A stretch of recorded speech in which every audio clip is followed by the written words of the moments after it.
শুধু আমেরিকার ঘাঁটি নয়, এবার মধ্যপ্রাচ্যের দেশগুলোর সব স্থাপনা গুড়িয়ে দেওয়ার কড়া হুমকি ইরানের। যুদ্ধের আগুন কি ছড়িয়ে পড়বে?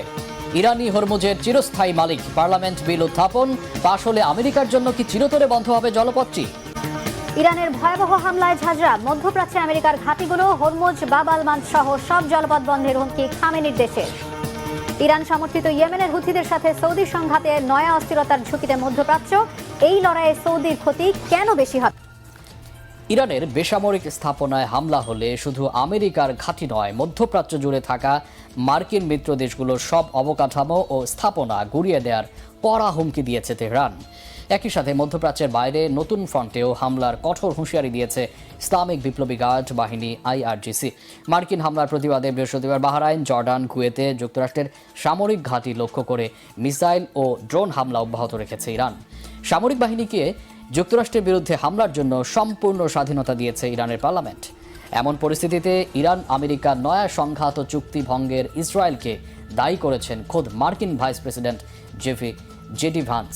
এবার কি যুদ্ধের আগুন দাবানলের মতো ছড়িয়ে পড়বে মধ্যপ্রাচ্য জুড়ে? শহীদ আরাফাতের ডেস্ক রিপোর্ট। আগের চেয়ে শক্তিশালী হয়ে ওঠা ইরান এবার মধ্যপ্রাচ্যের বাইরে মার্কিন স্থাপনায় হামলার হুমকি দিয়েছে। খামেনির দেশ আগেই হুমকি দিয়ে রেখেছিল নতুন করে আমেরিকা আগ্রাসন চালালে তার জবাবে নতুন নতুন মার্কিন ঘাঁটিতে হামলা করবে তারা। নতুন করে বৃহস্পতিবার ইরানের সামরিক বাহিনীর মুখপাত্র আমির আকরামিনিয়া হুঁশিয়ারি দেন, ইরানের বাহিনী তাদের সক্ষমতার একটি অংশ এখনো ব্যবহার করেনি, আর ইরানের পরের জবাব হবে যুক্তরাষ্ট্রের ধারণারও বাইরে। সংঘাত ছড়িয়ে পড়বে মধ্যপ্রাচ্যের বাইরে। আমির আকরামিনিয়া বলেন, প্রতিবেশী মুসলিম দেশগুলোর সাথে ইরানের কোনো শত্রুতা নেই, এমনকি যুক্তরাষ্ট্রকে হামলার জন্য মাটি ব্যবহার করতে না দিয়ে প্রতিবেশী দেশগুলোকে ইরানের সাথে সহযোগিতাপূর্ণ সম্পর্ক বজায় রাখার আহ্বান জানান তিনি। মধ্যপ্রাচ্যের বাইরের মুসলিম দেশগুলোকেও ইরানের পাশে থাকার আহ্বান জানান সামরিক বাহিনীর এই মুখপাত্র। যুক্তরাষ্ট্রের বিরুদ্ধে হামলার জন্য ইরানের সামরিক বাহিনীকে পূর্ণ স্বাধীনতা দিয়েছেন ইরানের পার্লামেন্ট স্পিকার বাগের গালিবাফ। মার্কিন হামলায় 7 ইরানি সেনা নিহত হওয়ার পর এই ঘোষণা দেন তিনি। বিভিন্ন সামরিক স্থাপনায় হামলার পাশাপাশি ইরানের বেসামরিক স্থাপনাকে টার্গেট করছে যুক্তরাষ্ট্র। এ পরিস্থিতিতে ইরানের ইসলামিক বিপ্লবী গার্ড বাহিনী IRGC হুঁশিয়ারি দিয়ে বলেছে, ইরানের বেসামরিক স্থাপনায় হামলা হলে পুরো মধ্যপ্রাচ্যকে চূর্ণ বিচূর্ণ করা হবে। মার্কিন হামলার প্রতিবাদে বৃহস্পতিবার বাহরাইন, জর্ডান, কুয়েতে যুক্তরাষ্ট্রের সামরিক ঘাঁটি লক্ষ্য করে মিসাইল ও ড্রোন হামলা চালায় ইরান। বেশ কয়েকটি ড্রোন ও মিসাইল ভূপাতিত করার দাবি তুলেছে কুয়েত ও বাহরাইন। বুধবার রাতভর হামলার পর বৃহস্পতিবার ইরানের কেশম দ্বীপ, বন্দর আব্বাস এবং চাবাহারে আরেক দফা হামলা চালিয়েছে যুক্তরাষ্ট্র। আলোচনা না হলে আগামী সপ্তাহে ইরানে হামলার মাত্রা আরও বাড়ানো হবে বলে হুমকি দিয়েছেন মার্কিন প্রেসিডেন্ট ডোনাল্ড ট্রাম্প। এর আগে ইরান আলোচনার জন্য আগ্রহী এমন দাবিও করেন মার্কিন প্রেসিডেন্ট। তবে আলোচনার বিষয়ে প্রেসিডেন্ট ট্রাম্পের সব দাবি নাকচ করেছে ইরান। হরমুজ প্রণালী নিয়ে অঞ্চলটির বাইরের কোনো দেশকে আর কখনোই হস্তক্ষেপ করতে দেওয়া হবে না বলে স্পষ্ট জানায় ইরান। ওয়াশিংটন তেহরান শান্তি আলোচনা পণ্ড করার জন্য ইসরায়েলকে দায়ী করেছেন খোদ মার্কিন ভাইস প্রেসিডেন্ট জেডি ভ্যান্স। ফলপ্রসূ আলোচনাটি বানচালে ইসরায়েল অত্যন্ত বাজেভাবে প্রচারণা চালিয়েছে এবং তার জন্য বিপুল পরিমাণ অর্থায়ন করেছে এমন অভিযোগও করেন তিনি। প্রেসিডেন্ট ট্রাম্পের নির্বাচনী প্রচারণার একজন সাবেক কর্মীও ইসরায়েলি প্রচারণার অর্থ পেয়েছে বলে অভিযোগ মার্কিন ভাইস প্রেসিডেন্টের। এ অভিযোগের বিরুদ্ধে ইসরায়েলি প্রশাসন এখন পর্যন্ত কোনো প্রতিক্রিয়া জানায়নি।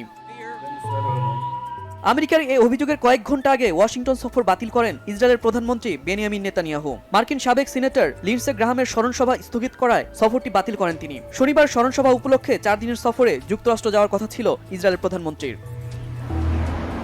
যুদ্ধের এই পরিস্থিতিতে আবারও অর্থনৈতিক বিপর্যয়ের দিকে ঝুঁকছে মধ্যপ্রাচ্যের দেশগুলো। ওয়াশিংটন তেহরান যুদ্ধ পূর্ণমাত্রায় শুরু হলে মার্চ-এপ্রিলের অবস্থার পুনরাবৃত্তি ঘটতে পারে বলে শঙ্কা অর্থনৈতিক বিশেষজ্ঞদের। ইরান আমেরিকা সংঘাতের মাঝে ইয়েমেনের হুথিদের সাথে সৌদি আরবের লড়াইয়ের ফলে নতুন অস্থিরতার মুখে পড়েছে মধ্যপ্রাচ্য। শঙ্কা দেখা দিয়েছে আঞ্চলিক সংঘাতের আগুনে গোটা অঞ্চল পুড়ে যাওয়া। তবে বিশ্লেষকরা বলছেন, সেনা শক্তির দিক থেকে সৌদি আরব শক্তিশালী হলেও দুর্বল হুথিদের হামলায় সবচেয়ে বেশি ক্ষতি হবে রিয়াদেরই।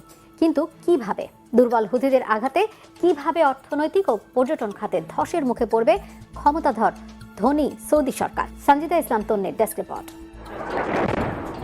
ইরান ও আমেরিকার তীব্র সংঘর্ষের মাঝেই ভয়াবহ হামলায় কেঁপে ওঠে ইরান সমর্থিত ইয়েমেনের হুথি নিয়ন্ত্রিত সানা আন্তর্জাতিক বিমানবন্দর। মুহূর্তেই ভয়ঙ্কর আগুন ধরে যায় সেখানে। সৌদি আরব সমর্থিত ইয়েমেন সরকারের দাবি, সানায় ইরানি বিমানের অবতরণ ঠেকাতেই এই হামলা।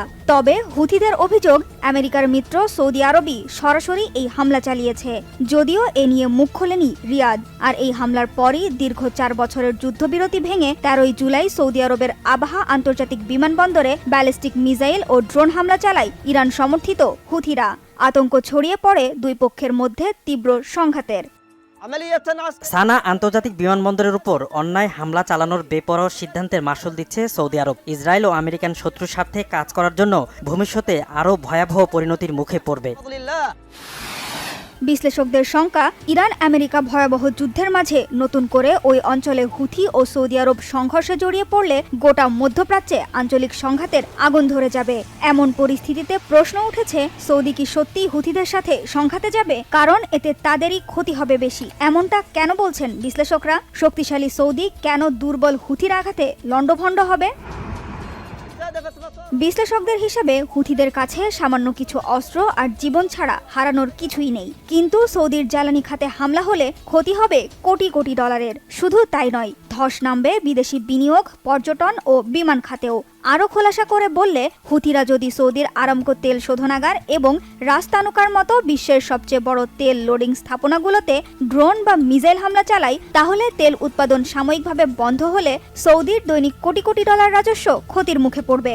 এরই মধ্যে সৌদি আরবের আবহা আন্তর্জাতিক বিমানবন্দরে ব্যালিস্টিক মিসাইল ও ড্রোন হামলার পর বিদেশি এয়ারলাইন্সগুলোকে রিয়াদের আকাশসীমা এড়িয়ে চলার সতর্কবার্তাও দিয়েছে হুথিরা। ফলে বাণিজ্যিক ফ্লাইট বাতিল, রুট পরিবর্তন এবং বিমানবন্দরগুলোর কার্যক্রম স্থবির হয়ে পড়েছে, যা সৌদির বিমান চলাচলের রাজস্বে বড় আঘাত।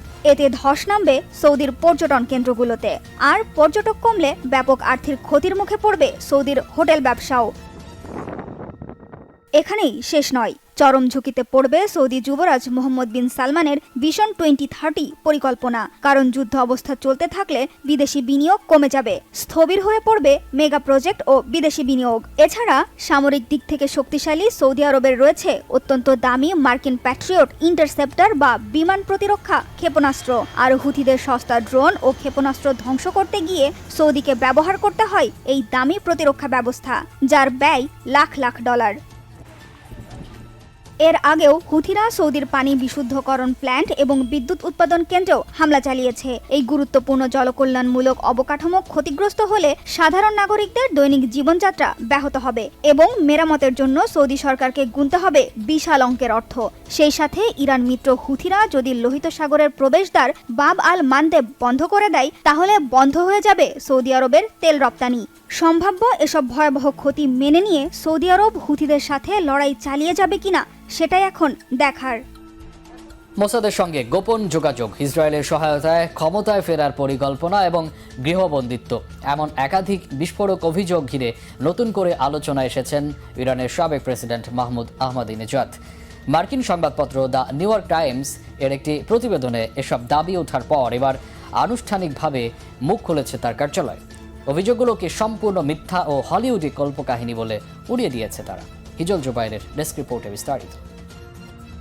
ইসরায়েলের গোয়েন্দা সংস্থা মোসাদের সঙ্গে গোপন যোগাযোগ, তাদের সহায়তায় আবার ক্ষমতায় ফেরার পরিকল্পনা এবং গৃহবন্দী থাকার অভিযোগ সবকিছুই সরাসরি অস্বীকার করেছেন ইরানের সাবেক প্রেসিডেন্ট মাহমুদ আহমাদিনেজাদ। তার কার্যালয় বলেছে, আন্তর্জাতিক সংবাদ মাধ্যমে প্রকাশিত এসব দাবি বাস্তবতার সঙ্গে কোনোভাবেই সামঞ্জস্যপূর্ণ নয়, বরং ইরানের অভ্যন্তরে বিভ্রান্তি, বিভাজন ও রাজনৈতিক উত্তেজনা তৈরির উদ্দেশ্যেই এমন প্রতিবেদন প্রকাশ করা হচ্ছে। আনাদলু এজেন্সির প্রতিবেদনে জানানো হয়েছে, এক বিবৃতিতে আহমাদিনেজাদের দপ্তর জানায়, সম্প্রতি মার্কিন সংবাদ মাধ্যম দ্য নিউ ইয়র্ক টাইমসে প্রকাশিত প্রতিবেদনে যেসব তথ্য উপস্থাপন করা হয়েছে তার প্রতিটি অভিযোগই ভিত্তিহীন। বিবৃতিতে বলা হয়, এসব দাবি সম্পূর্ণ মিথ্যা এবং আমরা দ্ব্যর্থহীনভাবে তা প্রত্যাখ্যান করছি। দপ্তরের বক্তব্য, আহমাদিনেজাদকে গৃহবন্দী করে রাখা হয়েছে এমন দাবির কোনো সত্যতা নেই। তিনি স্বাভাবিকভাবেই চলাফেরা করছেন, নিয়মিত ব্যক্তিগত ও সামাজিক কার্যক্রমে অংশ নিচ্ছেন এবং জনগণের সঙ্গে যোগাযোগ বজায় রেখেছেন। এ দাবির সমর্থনে তার সাম্প্রতিক সময়ের কয়েকটি জনসমাগম ও সাক্ষাতের ছবিও প্রকাশ করা হয়েছে।